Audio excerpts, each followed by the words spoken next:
Hello everyone, this is Calvin, Professor C here.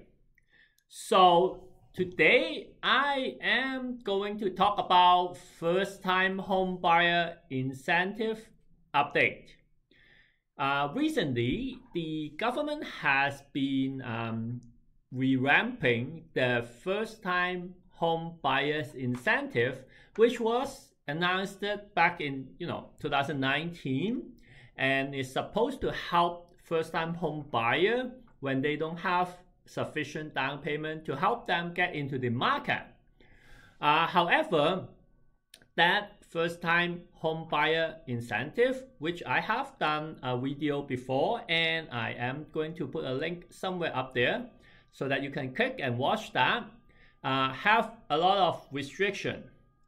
Namely, the income maximum household income cannot be more than $120,000, and you can buy roughly about 4 times the household income. The price of the house that you purchase is about 4 times your household income, and that basically limit your the price that you purchase to be around $500,000. Now, in Toronto, Vancouver, Victoria, and a lot of expensive city in Canada, that is not even enough to buy a condo sometimes, right? So the branded 100,000 people that the government said they could help end up right now has less than 10% usage.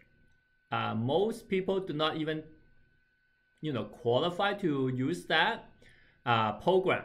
So what happened is the government is saying that, okay, well, you know what, the plan is not working, let's change it a bit, especially for those expensive cities, so Toronto, Vancouver, and they selected Victoria as the free city to change the rules. So what has been changed? So let's see.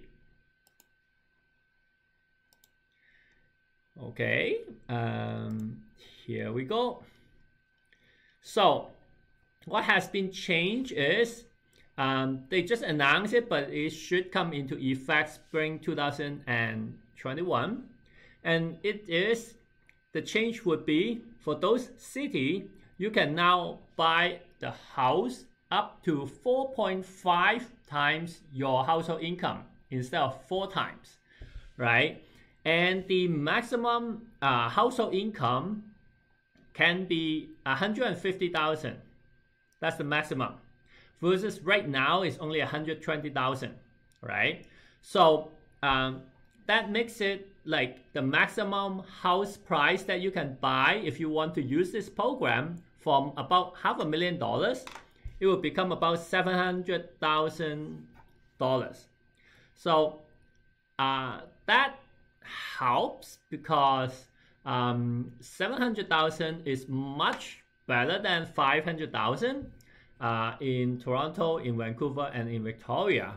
I am from Toronto, and I can say that I can tell you that if you are trying to buy a property in Toronto for $500,000, you are basically giving your realtor a tough time, because it's not easy to get property in the $500,000 range, right? Whereas for a $700,000 price tag, there are much more selection.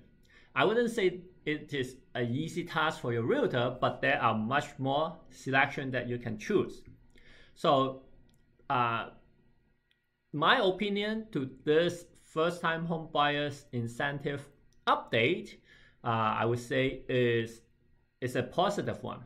I think there will be much more people who are willing to take advantage of it instead of the one that just 10%. As you can see here, up until now there's less than $10,000 application on this program, whereas they were thinking of having 100,000 by now. People that would take up this program. So it's a good move. In my opinion, the government is now this time really helping some first-time home buyers to buy the house. Though some other people would think that Toronto, Vancouver, and Victoria, the real estate market is, already pretty hot.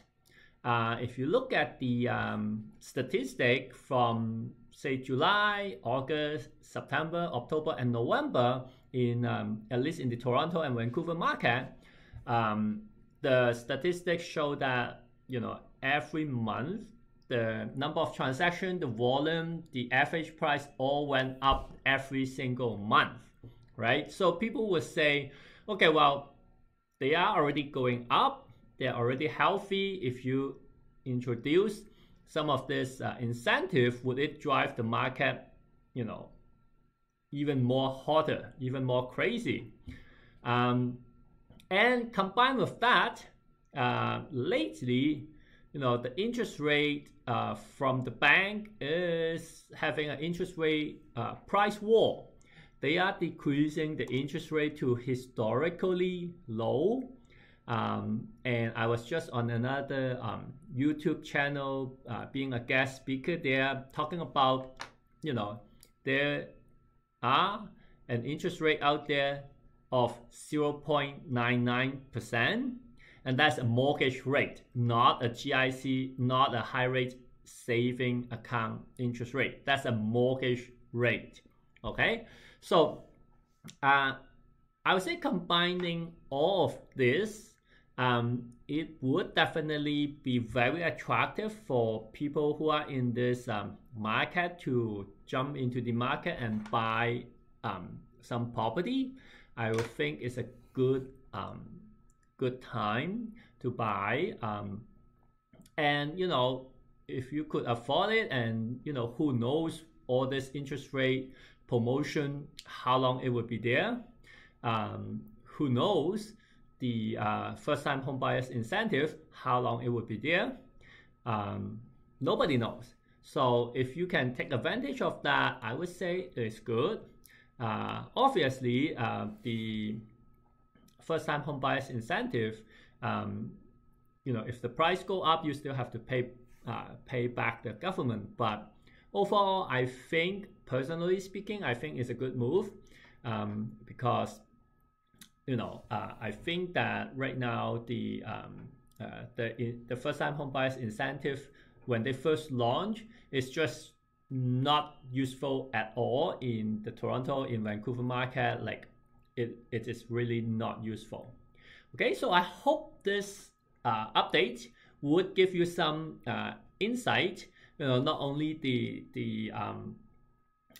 fact that it updates, but I have my opinion on it. So I hope you have some insights on how it will affect the real estate market, how it will affect the mortgage industry, and I think it's a positive one. And if you like this channel, if you like the content, you can subscribe to my channel. It's free to subscribe to this YouTube channel, and every week I will give you some either technical knowledge, soft skill, how to sell, mentality of being a successful mortgage agent. Everything is geared toward having you, the new mortgage agent, be more successful and making more money and faster. Okay, so I hope you enjoyed this, and I will see you next week.